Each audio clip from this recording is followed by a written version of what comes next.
Hey guys, what's up? My name is Eric and I'm the Techy agent, and today we're looking at the Under Armour band and Healthbox.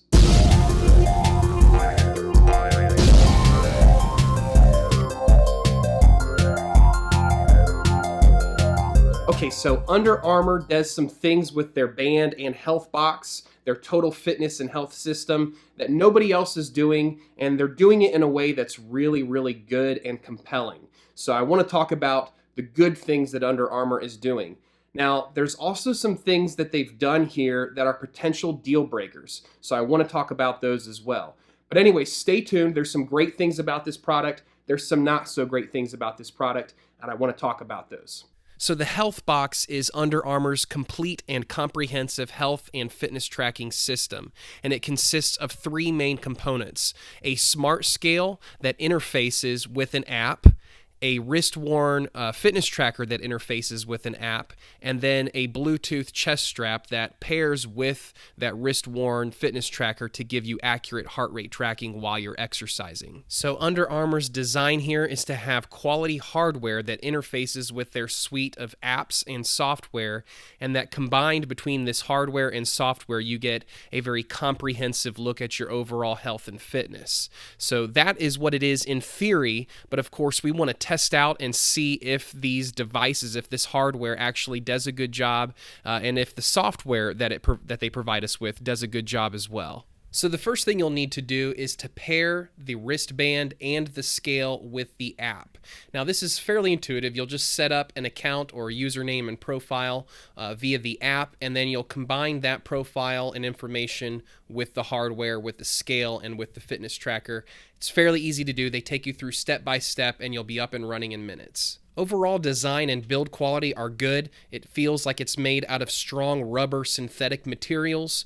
The band is secured with a pin-style clasp, which I'm not a fan of, but honestly it secured it to my wrist very tightly, and I didn't have any problems with it coming loose.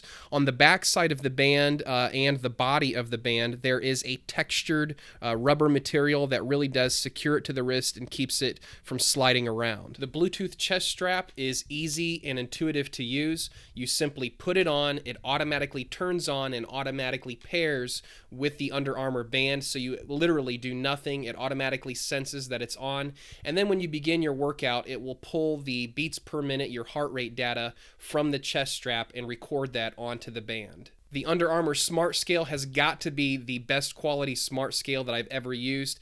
Made out of very good materials, consistent design that pairs well with the wristband. It kind of has that same red and black look. It has a glass top. It's very heavy, but again, it feels durable and it feels like it's made out of great material. You'll also get a USB charging cable that magnetically adheres to the back of the device with some pins that then connect and charge the device. It seems like it only takes maybe about an hour to fully charge the device.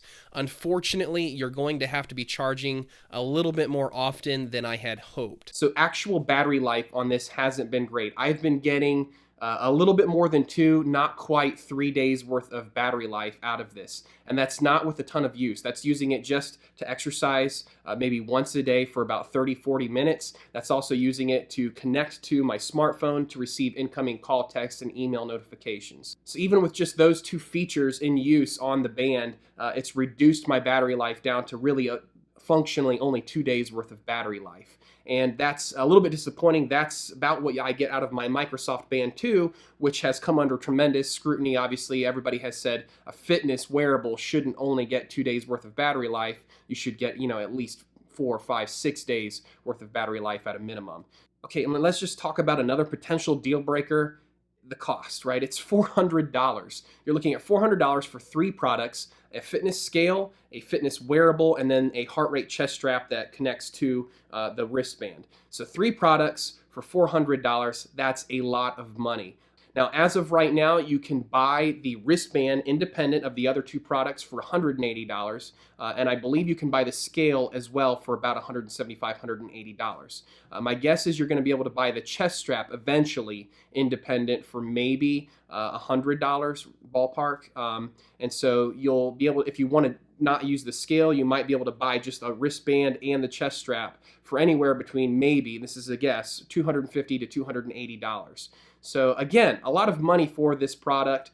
Right now, if you want to buy all three, $400. So that is a lot of money that you have invested into the Under Armour ecosystem. And so obviously, if you have that kind of money invested into a fitness and health system, you're going to expect and demand results, and rightly so. Now, let me just tell you about my favorite thing about this band, and that is the way that they approach heart rate tracking. So most bands on the market have an either-or approach. They use either a built-in optical heart rate sensor, which does a great job tracking all-day heart rate, but usually not so good at tracking exercise, or they will sell you on a chest strap that's great for tracking exercise, but obviously you can't wear a chest strap all day, or if you would, it would be very uncomfortable. And so you kind of have an either-or approach. You can either track all-day heart rate, resting heart rate data with a built-in optical heart rate sensor, or you can accurately track your exercise, your active heart rate with a chest strap, but then you won't be able to track your resting heart rate through the rest of the day. But the Under Armour band and combined chest strap give us the best of both worlds. It has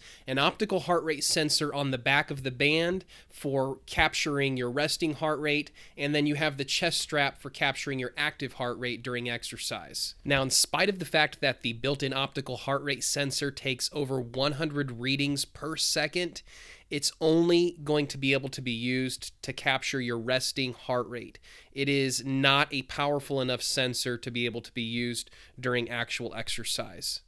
Now, as of right now, you can manually take a reading anytime you want, but it doesn't log that information into the app. It won't log your resting heart rate. The only time it will log your resting heart rate that I've noticed is immediately after I wake up and the band has sensed that I've woken up. It will immediately take a reading, and then it will log that reading as my resting heart rate. And as of right now, that is the only resting heart rate data that it automatically logs. If you want to take any other readings, it will just be for your information's sake only. So it'd be nice to see Under Armour kind of expand that to where you can take a manual reading and log that reading in the app. As of right now, it doesn't have that functionality, but that's an easy software fix. Now on the other side, on the active side, you have the chest strap that pairs with the device automatically, very seamless process. You just put it on and it automatically connects to the wristband and off you go to your exercise. So that's great. And so I like their approach that they've provided the end user with the ability to get their resting heart rate through the wrist without having to put on a chest strap or anything silly like that. And they allow the user to accurately track their active heart rate during exercise with a chest strap. So you have the best of both worlds. One of the other things that I like about their heart rate tracking is that they've included a different colored LED light that is on the side of the wristband that will light up different colors depending on what heart rate zone you are in while you're working out. So as the chest strap is reading your beats per minute while you're actually exercising, and it's communicating that to the device, if the device senses that you're within certain heart rate zones, it will relay that information to you via a different colored light on the side of the device. So you'll be able to keep track with just a quick glance at what heart rate zone you're in. It will be red if you're kind of at that high end, the high upper end of the heart rate zone, and then I think it's like yellow and orange when you're kind of in those middle ranges. And so you kind of want to know when you're looking at it, hey, am I in the red zone where my heart rate's kind of too high, or am I in the yellow and orange zone right where I want to be for best cardio benefit and fat burning benefit. Okay, now for jogging, this did actually pretty well. I jogged on a treadmill to be able to accurately track my distance, and then I also wore my Microsoft band to also see how it would compare against my Microsoft band and tracking the distance on a treadmill, and it did really well. So I jogged 3 miles on a treadmill and then hit stop to end the workout on the Under Armour band, and it came in right at 3 miles. So it did exactly what I had hoped, and it was able to accurately track my steps and my distance and my heart rate through all of that. So I was very, very happy to see those results. You can also see how the data compared with the Microsoft band on the left and the Under Armour band on the right. The calories burned were nearly identical. The average heart rate on the Under Armour band was higher than the Microsoft band, obviously because it's using a chest strap, which is going to be more accurate than the optical heart rate monitor on the Microsoft band. And the pace on the Under Armour band agreed with the treadmill, whereas the Microsoft band showed a faster pace. So overall, all good things on the Under Armour band. Now, the Microsoft Band app does provide you with a detailed heart rate graph of your beats per minute throughout your workout The Under Armour band does not provide you with that same information. It just provides you with a graph showing the percentage of time that you spent in each heart rate zone. Now, the way that Under Armour is doing this, it's not as cool as looking at a heart rate graph, but the information that they're giving you is actually more helpful. So I do like what they're doing here. For jogging, I have absolutely no complaints. This is definitely, even without a GPS, it did a really good job tracking my steps and distance and calories burned. And so for an overall fitness approach, for somebody who's a casual jogger, this is going to be exactly what they need. Now, obviously, if you're an advanced jogger, you might want something with some GPS and some advanced running metrics. But for the casual jogger and runner, somebody who's just looking to hop on a treadmill or maybe go for a quick jog, this is exactly what they need. They don't need anything more. They just want to track steps, calories, and distance, and this does that accurately. Now, cycling is a different story. This does not have GPS, so if you're cycling, it's not going to be able to track with the accelerometer any sort of distance or movement, and so it will only be able to track your heart rate. So you might be able to get a rough estimate of what your calories burned were, but you're not going to be able to know distance. You're not going to be able to know important metrics like your cadence and things like that. And so for cycling, there's better options that are out there that have built-in GPS to track your distance. So the device has a variety of preset sports profiles you can use while working out. You can upload new ones to the device and take off ones that you don't use very often.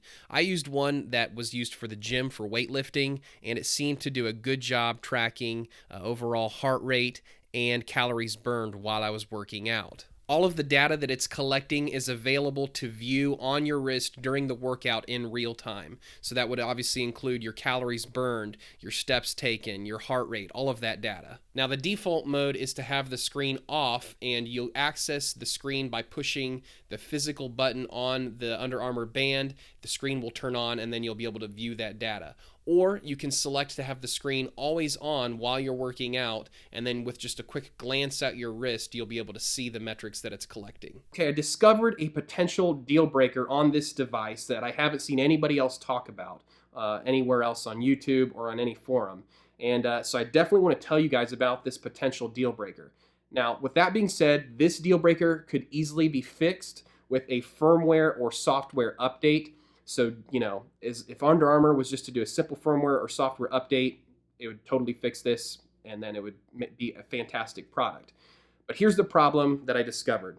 So while you're working out, specifically while you're doing weightlifting exercises, CrossFit exercises where the band may come into contact with your body, if you've chosen to have the screen always on, like I do, because I want my screen to be always on while I'm working out so I can quickly glance at it and see what my heart rate is, or quickly glance at it and see how many calories I've been burning, see whatever metrics are important to me. I want to be able to see those with a quick glance at my wrist. I don't want to have to fiddle by pushing a button to activate the screen. Well, if the screen is always on, there's also a button on the screen, a capacitive button that's always on as well. And if you accidentally brush the band against any part of your body or even your clothing, it can accidentally hit that capacitive button, which will stop or pause your workout. So that's bad. I did that, and I lost on the first workout that I did. I accidentally brushed that button, and I lost about 7 minutes of my workout. And so that was obviously very frustrating. Second time that I went to work out, I took great care to try to not to do that. And I not only depressed the button and accidentally paused my workout, I then accidentally hit another button that does completely stop and exit from the workout. And then I accidentally chose to not save my workout. So I lost all of the data for that workout. And it was about 10 minutes in when I discovered that I had accidentally deleted the entire workout. So that was obviously, again, very frustrating. So with the active screen on, you are in great danger of either pausing or completely deleting your exercise, your workout, while you're working out. And so you really are forced to have the screen off while you're working out. And then if you want to access and see what you're doing in any given moment, you can click the button to see what's on the screen, and then you can continue on your workout. So you're not going to be able to do just a quick glance at your wrist to see how many calories you've burned or how much distance you've gone if you're jogging. You'll have to actually depress the button, look at it, and then make sure you depress the button to turn it off. So that way you don't accidentally hit a button and end your workout. Now that to me is a major problem. I did it in 2 back-to-back workouts, and I don't consider myself to be someone who's accidentally brushing the band against my body a lot, and I have really no idea how I did it. I don't know if I hit it against the side of my pants. I don't know if I accidentally brushed it against my forehead, wiping sweat away.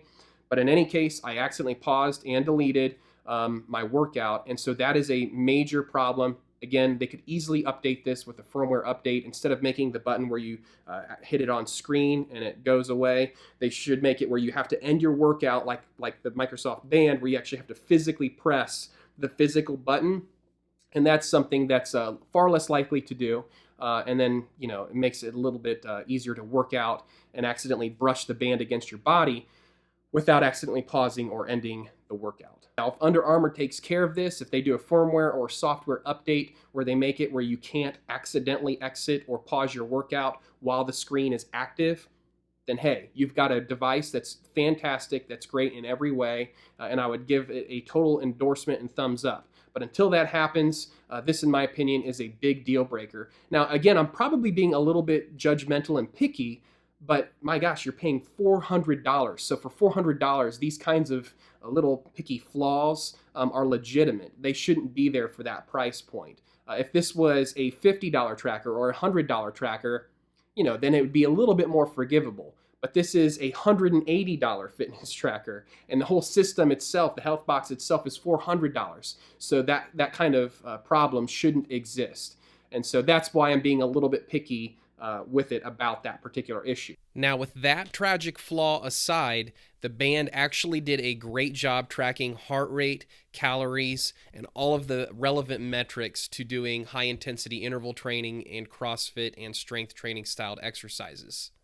Now, regarding the Smart Scale, it did a good job tracking my weight. It did a terrible job tracking my actual body fat.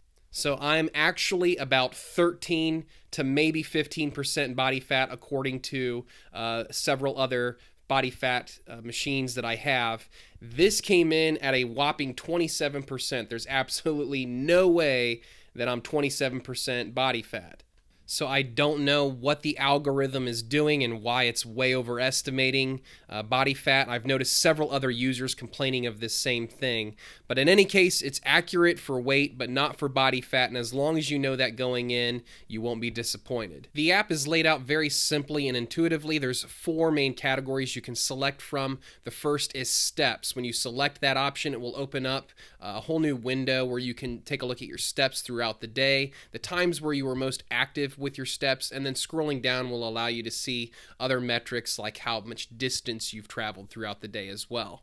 So the second category is your overall nutrition, and it allows you to log your nutrition and how many calories you've eaten throughout the day, and it does so by pairing with MyFitnessPal. MyFitnessPal is part of the Under Armour application suite, and so it uses both the main record app to communicate with the MyFitnessPal app, and they talk back and forth seamlessly to log all of your nutrition. The next category is your fitness and activity throughout the day, and it will track specifically your different exercises. Now, the metrics that it shows here, the information that it shows depends upon what activity you've logged. And so, again, it'll typically show calories burned, your heart rate throughout that activity, distance traveled if it was something like jogging. And lastly, you'll have sleep tracking. Now, this does a decent job tracking your sleep. It will give you how many hours you've slept, and it will also provide you with an informative graph that shows the different levels of sleep if you've been waking up in the middle of the night and how consistent your sleep patterns are. So it's not the best sleep tracking I've seen, but it's not the worst. It's definitely helpful if you want to see if you're getting a consistent 7-8 hours worth of sleep. So overall, the band is pretty fully featured. In my opinion, it lacks 3 main things. One, it's not fully waterproof. It's only water resistant. The battery life on this isn't great, and it's lacking GPS. And at this price point, at $180 for the band or $400 for the full system, it really should have GPS. So let me know in the comments below, is this something you guys are going to purchase? Are you going to purchase the entire Healthbox, or maybe just the scale, or maybe just the band? Let me know in the comments below. I'm definitely interested to see what you guys think. Hey guys, thanks for watching. If you enjoyed this video, make sure you hit thumbs up and subscribe. If you didn't enjoy this video, you can hit thumbs down and leave. You can also leave comments below, and I try to get to every one of them as long as they're reasonable. My name is Eric. I'm the Techy Agent. We'll catch you next time.